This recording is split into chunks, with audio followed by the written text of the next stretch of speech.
Welcome to vibe news. BRS అధినేత తెలంగాణ మాజీ ముఖ్యమంత్రి కల్వకుంట్ల చంద్రశేఖరరావు కీలక వ్యాఖ్యలు చేశారు. తాను కొడితే మామూలుగా కాదు, గట్టిగా కొట్టడం తన అలవాటన్నారు. జహీరాబాద్ బీఆర్ఎస్ నియోజకవర్గ నాయకులతో ఆయన సమావేశమయ్యారు. ఈ సందర్భంగా ఆయన మాట్లాడుతూ కాంగ్రెస్ ఏడాది పాలనలో ప్రజలు సంతోషంగా లేరన్నారు. గంభీరంగా మౌనంగా ఈ ప్రభుత్వాన్ని చూస్తున్నానన్నారు. తాను ఎన్నో ప్రభుత్వాలను చూశానని ఇలాంటి ప్రభుత్వాన్ని మాత్రం చూడలేదన్నారు. ఏడాదిలోనే కాంగ్రెస్ ప్రభుత్వంపై వ్యతిరేకత వచ్చిందని, కాంగ్రెస్ వాళ్ళు కనబడితే జనాలు కొట్టేలా ఉన్నారన్నారు. ఏ ప్రభుత్వం కావాలని కాంగ్రెస్ సోషల్ మీడియాలో ఓటింగ్ పెట్టారన్నారు. ఇప్పుడే మన ప్రభుత్వం రావాలని ప్రజలు కోరుకుంటున్నారన్నారు. బీఆర్ఎస్ ప్రభుత్వమే కావాలని ఓట్లు వేశారన్నారు. కాంగ్రెస్ పాలకులు రాష్ట్రాన్ని ఆర్థికంగా దివాలా తీయించారని ఆరోపించారు. గురుకులాల్లో చదువు అగమ్య గోచరమైందని, పురుగులన్నం పెడుతున్నారని మండిపడ్డారు. తాను చెప్పిన ప్రజలు వినలేదని, అత్యాశకు పోయి కాంగ్రెస్ కు ఓటేశారన్నారు. రైతు బంధుకు రామ్ రామ్, దళిత బంధుకు జై భీమ్ చెబుతారని తాను ఎన్నికల సమయంలోనే చెప్పానని గుర్తు చేశారు. తులం బంగారానికి ఆశపడి కాంగ్రెస్ కు ఓటు వేశారన్నారు. రాబోయే రోజుల్లో విజయం మనదేనని అన్నారు. మన విజయం తెలంగాణ ప్రజల విజయం కావాలన్నారు. ప్రత్యక్ష పోరాటాలకు బీఆర్ఎస్ శ్రేణులు సిద్ధం కావాలని పిలుపునిచ్చారు. పోరాటం చేస్తే తప్ప ఈ ప్రభుత్వం దిగిరాదన్నారు. ఫిబ్రవరి నెలాఖరులో భారీ సభ పెడతామని బీఆర్ఎస్ శ్రేణులు తరలి రావాలని కోరారు. సరే, నేను గంభీరంగా మౌనంగా చూస్తున్నా.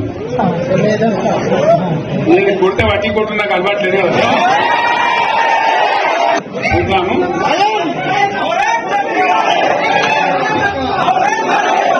రోజులు కానీ అన్నట్టు నేను చూస్తా ఉన్నా. కానీ మనోళ్ళందరూ కూడా ప్రతిపాదిస్తున్నది ఏంటంటే, ఒక సంవత్సరం జరిగిపోయింది, సంగమేశ్వర ఆన్నే పన్నది, బసవేశ్వర ఆన్నే పన్నది, పాలమూరు ఉత్పత్తుల పథకం ఆన్నే పన్నది, కాళేశ్వరం అట్లా ఎండబెడుతున్నారు.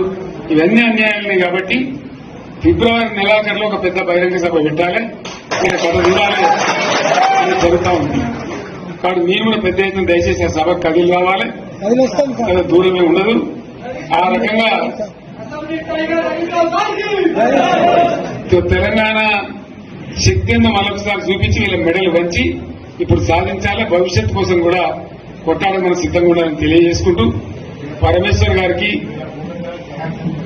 అంతర లోకమంత్రం ఇది.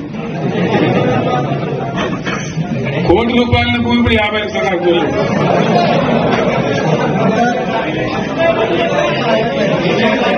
ఒక్కని బాధ కాదు. ఒక ఆయన వచ్చింది, మన ఒక ఆయన ఒక 10 మంది వచ్చారు హైదరాబాద్కి. అందులోకి 2 ముస్లిం సోదరులు వచ్చారు. साहब जो तवा हुआ है, इफलासी मुफलासी बच्चे क्या बता तुम्हारा क्या हुआ भाई, तुम्हारा क्या हुआ? तुम हैदराबाद में तुम लोग हैं, मेरा कारोबार है साहब, मेरा छोटा मोटा कारोबार है, होटल भी है, 70% गिरा के गिर गया। हर कोई पूछ रहे, हर कोई कैसे आपको याद कर रहे सामान వాళ్ళు మాట్లాడుతున్నారు. ఎక్కడ ప్రతి ఒక్కరు భూముల ధరలు పోయినాయి, మందు పోయినాయి, మసాలు అన్ని పోయినాయి. ఎంత మంచిగా 4 ఎకరాల రైతు నేను 4 కోట్ల ఆసంగా ఆడుకుంటుండే. ఇంత ధీమా ఉంది. ఎంత బాగుంటే హైదరాబాద్ నుంచి అడిగితే కూడా వచ్చి మనం ఇవ్వకపోతే భూములు డిమాండ్ పెరగానే అంత బ్రహ్మాండంగా మారుమూల ప్రాంతంలో కూడా 40 లక్షలు 50 లక్షలు ఎకరానికి ఉండే. అటువంటిది సగానికి సగం పడిపోయి మొత్తం నాశనం చేసింది. వీళ్ళు ఇట్లే వదిలిపెట్టి ఇంకింత నాశనం అవుతుంది. కాబట్టి మనం కొట్లాడాల్సిందే. నేను ఇంకొక మాట మీకు చెప్తా. ఎలక్షన్లో నేను మస్తు చూసిన 50 ఇళ్లలో పార్టీకి వెళ్తే ఓడితే ఇంత మాయలు ఏడాది లోపలనే కాంగ్రెస్ పార్టీ దొరికితే కొడతాం రాని అంత గొప్పగా.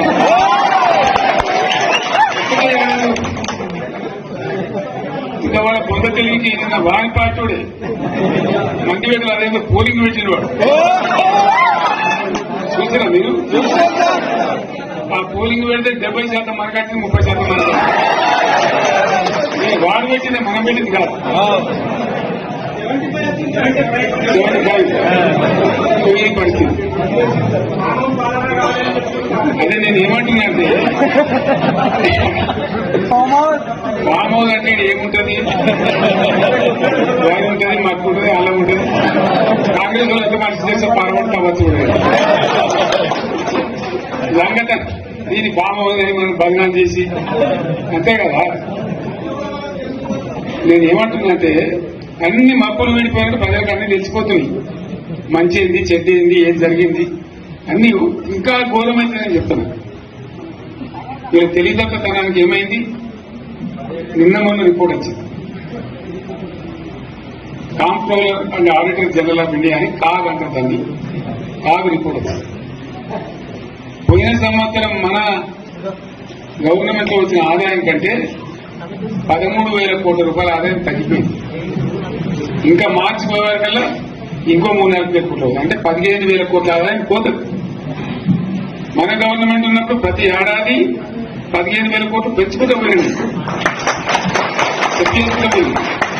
ఏడాది 10 నుంచి 15,000 కోట్ల ఆదాయం పెరిగేది మన టైంలో.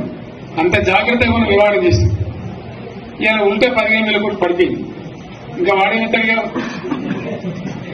ఇంకా ఇస్తారా? ఇంకో 4-5 నెలలకి జీతాలనే కష్టమైంది. దొడ్డు అందరు పెండింగ్ రిటైర్ అయిన దొత్తలు పైసలు మీకు దొత్తారు కదా పేపర్లలో. సో ఆ విధంగా రాష్ట్ర ఆర్థిక పరిస్థితి కూడా దివాలా తీయించింది. ఇవాళ నేను కాదు, 100కు 100% ఇప్పటికే ప్రజల నిర్ణయానికి వచ్చిండ్రు. డెఫినెట్ గా రాబోయే గవర్నమెంట్ మనదే అని అనుమానం కూడా అవసరం లేదు. ప్రాజెక్టు చెరువు కింద నీళ్ళు తీసుకుంటే బంద్ చేసినాం, నీటి తీరువ రద్దు చేసినాం. అట్లా ఎన్నో సదుపాయాలు చేసుకున్నాం. రైతులు బాగా జరుగుతుండే. అప్పుడప్పుడు ఏమవుతుంది, కొన్ని దుష్ట దినాలు వస్తాయి, చెడు గడియలు వస్తాయి. మమ్మల్ని కూడా అలవోకగా ఓట్లేసారు. మీరు గొప్పలో మీరు మానిగ్రహం గెలిపించారు.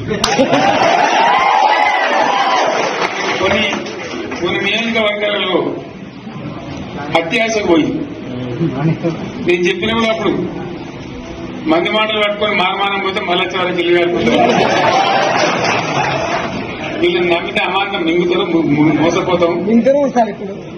రైతు బంధుకు రామరామ అంటారు, దళిత బంధుకు జైబీం అంటారు. వీళ్ళు ముంచుతారని ఆయన చెప్పినది. ఆయన వాడు తులం బంగారం ఇస్తా, నీకు బంగారం వడ్డానం పెడతాను కానీ ఆయన నమ్మి ఏమో మీ సంగతి చూద్దామని ఆయన వేశారు.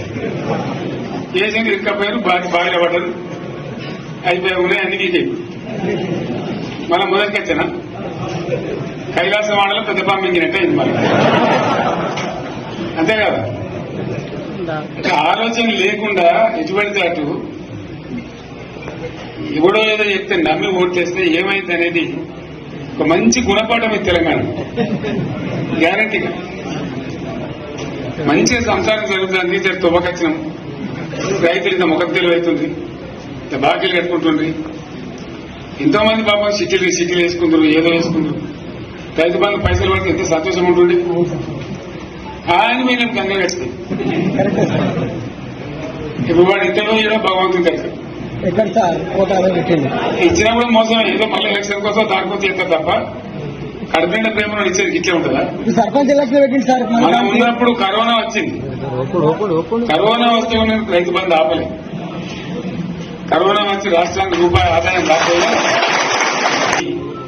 4-5 మంచి స్కీములు తెచ్చి ఇవాళ కాపాడుకున్నారు. గౌరవంగా బతికింది రైతులు. బీమా వచ్చినండి.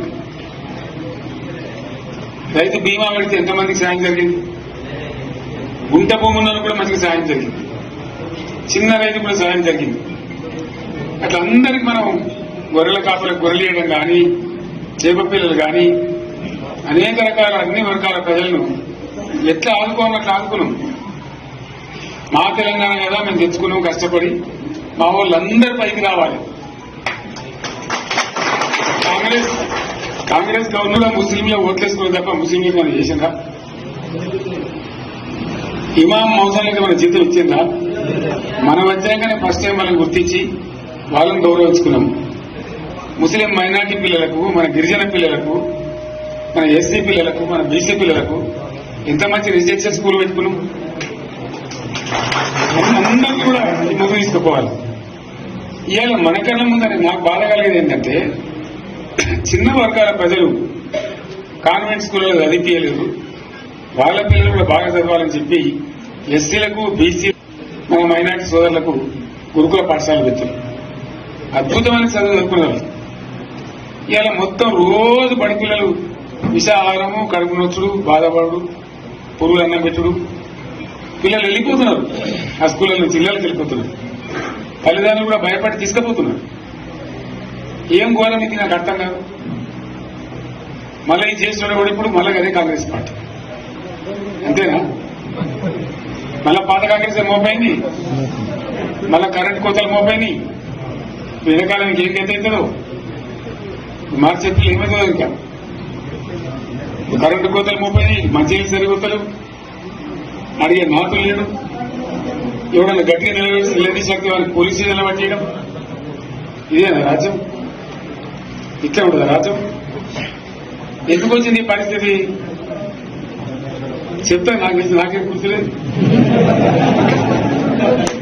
నేనేమంటున్నా అంటే ఇట్లా అనేక పనులు చేసుకున్నాం. మనం గోదావరి నుంచి నీళ్ళు తెచ్చుకున్నాం. నీళ్ళు తెచ్చుకొని మంచినీళ్ళ తర్వాత సాగునీళ్ళు ఎప్పుడో పడ్డది. మెదక్లో యువతల ప్రాంతం అంతా కొంత అందినాయి నీళ్ళు, పాత మెదక్ జిల్లాలో. నీటికి మిగిలిపోయి మన 2 తాలూకాలు నారాయణఖేడ్, జైరాబాద్. వాళ్ళకి నీళ్ళు కావాలి. ఎత్తు కావాలి గోదావరి నీళ్లు. సింగూరు ఒక టైంలో నిండుతుంది, ఒక టైంలో నిండదు. మరి నిండినప్పుడు ఎట్లా గోదావరి నీళ్ళు ప్రాజెక్టు చెరువు కింద నీళ్ళు తీసుకుంటే బంద్ చేసినాం, నీటి తీరువ రద్దు చేసినాం. అట్లా ఎన్నో సదుపాయాలు చేసుకున్నాం. రైతులు బాగా జరుగుతుండే. అప్పుడప్పుడు ఏమవుతుంది, కొన్ని దుష్ట దినాలు వస్తాయి, చెడు గడియలు వస్తాయి. మనోళ్ళు కూడా అలవోకగా ఓట్లేసారు. మీరు గొప్పలో మీరు మాణిగ్రామం గెలిపించారు. కొన్ని నియోజకవర్గాలలో అత్యాశ పోయి నేను చెప్పిన కూడా అప్పుడు మంది మాటలు పట్టుకొని మారమానం పోతే మళ్ళీ వరకు ఇల్లు కట్టుకుంటారు. వీళ్ళని నమ్మితే అమాంతం మింగుతారు, మోసపోతాం. రైతు బంధుకు రామరామ అంటారు, దళిత బంధుకు జైబీం అంటారు. వీళ్ళు ముంచుతారని ఆయన చెప్పినది. ఆయన వాడు తులం బంగారం ఇంత, నీకు బంగారం వడ్డానం పెడతాను కానీ ఆయన నమ్మి ఏమో మీ సంగతి చూద్దామని ఆయన వేశారు. వేసింది ఇరుక్కపోయారు, బాగా పడ్డారు, అయిపోయి ఉన్నాయి అన్ని తీసేయి. మనం మొదటికి వచ్చానా కైలాసం వాడలో పెద్ద పంపించినట్టే ఇది మరి. అంతే కదా? ఆలోచన లేకుండా ఎటువంటి అటు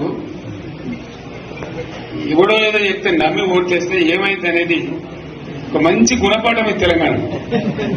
గ్యారంటీగా మంచిగా సంసారం జరుగుతుంది. తువ్వకచ్చినాం, రైతులు ఇంత ముఖం తెలివైతుంది, ఇంత బాకీలు కట్టుకుంటుండ్రి. ఎంతో మంది పాపం సిటీలు వేసుకుంటారు, ఏదో వేసుకుంటారు. రైతు బంధు పైసలు పడితే ఎంత సంతోషం ఉంటుంది. ఆయన మీద గంగ కట్టింది. ఇప్పుడు వాడు ఇంతలో ఏదో భగవంతుని కలిసి ఇచ్చినా కూడా మోసం. ఏదో మళ్ళీ ఎలక్షన్ కోసం దానికోసం ఎంత తప్ప కడపండ ప్రేమ ఇచ్చేది ఇట్లే ఉంటుందా? సర్పంచ్ ఎలక్షన్ పెట్టింది సార్. మనం ఉన్నప్పుడు కరోనా వచ్చింది. కరోనా వస్తే రైతు బంధు ఆపలేదు. కరోనా వచ్చి రాష్ట్రానికి రూపాయి ఆదాయం రాకపోయినా 4-5 మంచి స్కీములు తెచ్చి ఇవాళ కాపాడుకున్నారు. గౌరవంగా బతికింది రైతులు. బీమా వచ్చినండి. రైతు బీమా పెడితే ఎంతమందికి సాయం జరిగింది? గుంట భూమి ఉన్న కూడా మంచిగా సాయం జరిగింది. చిన్న రైతు కూడా సాయం జరిగింది. అట్లా అందరికి మనం గొర్రెల కాపులకు గొర్రెలు వేయడం కానీ, చేప పిల్లలు కానీ, అనేక రకాల అన్ని వర్గాల ప్రజలను ఎట్లా ఆదుకోవాలి అట్లా ఆదుకున్నాం. మా తెలంగాణ కదా మేము తెచ్చుకున్నాం కష్టపడి. మా వాళ్ళందరూ పైకి రావాలి. కాంగ్రెస్ గవర్నమెంట్ ముస్లింలు ఓట్లేసుకుని తప్ప ముస్లింలకు మనం చేసిందా? ఇమాం మౌసాలకి మన జీతం ఇచ్చిందా? మనం వచ్చాకనే ఫస్ట్ టైం మనం గుర్తించి వాళ్ళని గౌరవించుకున్నాం. ముస్లిం మైనార్టీ పిల్లలకు, మన గిరిజన పిల్లలకు, మన ఎస్సీ పిల్లలకు, మన బీసీ పిల్లలకు ఎంత మంచి రెసిడెన్షియల్ స్కూల్ పెట్టుకున్నాం. అందరికీ కూడా ఈ ముందు తీసుకుపోవాలి. ఇవాళ మన కళ్ళ ముందని నాకు బాధ కలిగేది ఏంటంటే చిన్న వర్గాల ప్రజలు కాన్వెంట్ స్కూల్లో చదివించలేదు. వాళ్ళ పిల్లలు కూడా బాగా చదవాలని చెప్పి ఎస్సీలకు, బీసీ, మన మైనార్టీ సోదరులకు గురుకుల పాఠశాలలు పెట్టారు. అద్భుతమైన చదువు చదువుకున్నారు. ఇవాళ మొత్తం రోజు బడి పిల్లలు విషాహారము, కడుపు నొచ్చుడు, బాధపడు, పురుగులు అన్నం పెట్టుడు, పిల్లలు వెళ్ళిపోతున్నారు, ఆ స్కూళ్ళ నుంచి ఇళ్ళకి వెళ్ళిపోతున్నారు. తల్లిదండ్రులు కూడా భయపడి తీసుకుపోతున్నారు. ఏం ఘోరం ఇది నాకు అర్థం కాదు. మళ్ళీ ఈ చేసిన కూడా ఇప్పుడు మళ్ళీ అదే కాంగ్రెస్ పార్టీ అంతేనా? మళ్ళా పాత కాంగ్రెస్ మోపైంది, మళ్ళా కరెంట్ కోతలు మోపైంది. వెనకాలానికి ఏం గతి అవుతుందో మార్చి చెప్పి ఏమవుతుందో ఇంకా. కరెంటు కోతలు మోపైంది, మంచినీళ్ళు సరిగొత్తలు, అడిగే నాతులు లేడు. ఎవడన్నా గట్టిగా నిలదీశాక వారికి పోలీసు నిలబట్టేయడం. ఇదేనా రాజ్యం? ఇట్లా ఉండదా రాజ్యం? ఎందుకు వచ్చింది ఈ పరిస్థితి చెప్తా. నాకేం గుర్తులేదు. నేనేమంటున్నా అంటే ఇట్లా అనేక పనులు చేసుకున్నాం. మనం గోదావరి నుంచి నీళ్ళు తెచ్చుకున్నాం. నీళ్ళు తెచ్చుకొని మంచినీళ్ళ తర్వాత సాగునీళ్ళు ఎప్పుడో పడ్డది. మెదకులో యువతల ప్రాంతం అంతా కొంత అందిన నీళ్ళు పాత మెదక్ జిల్లాలో నీటికి మిగిలిపోయి మన 2 తాలూకాలు నారాయణఖేడ్, జైరాబాద్. వాళ్ళకి నీళ్ళు కావాలి. ఎత్తు కావాలి గోదావరి నీళ్లు. సింగూరు ఒక టైంలో నిండుతుంది, ఒక టైంలో నిండదు. మరి నిండినప్పుడు ఎట్లా గోదావరి నీళ్ళే దిక్కు. కాబట్టి దయచేసి నేను మీ అందరినీ కోరేది, మీకు మంచి ఎమ్మెల్యే ఉన్నాడు మాణిక్రావు గారు. ఆయన నాయకత్వంలో మంచిగా పనిచేసి మంచిగా ముందుకు పోయి చాలా చక్కగా మంచి ఫలితాలు భవిష్యత్తులో సాధించాలి. పరమేశ్వర్ పాటిల్ గారికి, వారు వెంట వచ్చిన మిత్రులకు నేను ప్రత్యేకంగా ధన్యవాదాలు చెప్తా ఉన్నాను. ఇటువంటి కార్యకర్తలు, ఇటువంటి నాయకులే పార్టీకి పట్టుబొమ్మలు, తెలంగాణ జాతి రత్నాలు. తెలంగాణకు ప్రమాదం వచ్చిందన్నప్పుడల్లా ఇటువంటి బిడ్డలు ఎక్కడో లేచి నిలబడి వాళ్ళ మాట్లాడాలని ఆ సోయి చూపెడతా ఉన్నారు. మీరు నడిచిన 140 కిలోమీటర్ల పాదయాత్ర వృధా పోదు. ప్రజలందరూ మిమ్మల్ని చూసి దాంట్లో తోపట్టు కూడా మీకు ఎంతో మంది మాట్లాడింది, అడిగింది మిమ్మల్ని ఎందుకు పాదయాత్ర ఇస్తున్నాను. మీరు కూడా అందరికి చెప్పారు, అంతే కదా? మీకు కూడా అర్థమైంది ప్రజలు ఎంతో వ్యతిరేకం ఉన్నదని. సో ఆ రకంగా మీ పాదయాత్ర వృధా పోదు, మీ కష్టం వృధా పోదు. తప్పకుండా రాబోయే రోజుల్లో విజయం మనదే.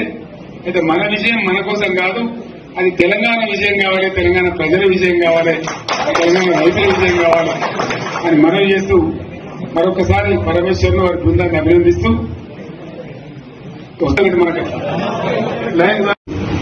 సింగూరు నుంచి లిఫ్ట్ చేసి సంగమేశ్వర, బసవేశ్వర 2 లిఫ్ట్లు పెట్టుకుంది. 2 తాలూకాలకు 2ది కూడా లక్ష ఎకరాల పైసీకి వచ్చేట్టు ఎకరాలు నీళ్ళ సెట్ పెట్టుకుంటారు. మళ్ళీ మన నుంచే కావాలి, మళ్ళీ ఇది లైట్ రావాలి. అందరు మంచిగా ఉండాలి. మనకు మన పార్టీకి కులం లేదు, మతం లేదు, జాతి లేదు.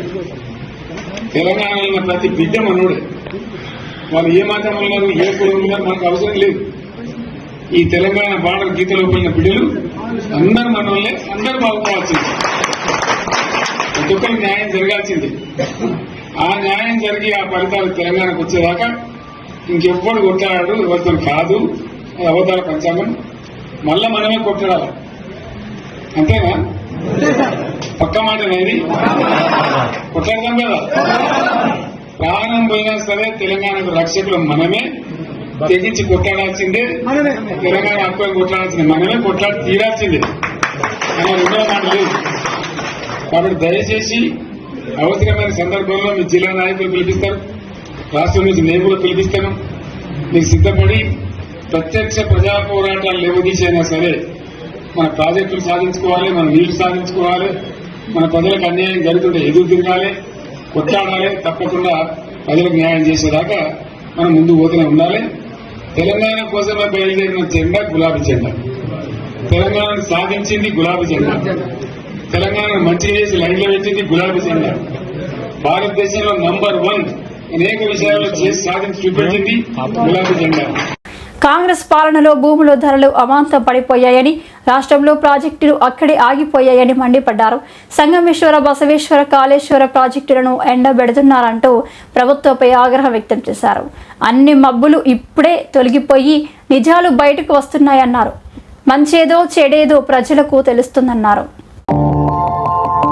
మా ఛానల్ని లైక్ చేయండి, షేర్ చేయండి, సబ్స్క్రైబ్ చేయండి. మరిన్ని అప్డేట్స్ కోసం పక్కనే ఉన్న బెల్ బటన్ నొక్కండి.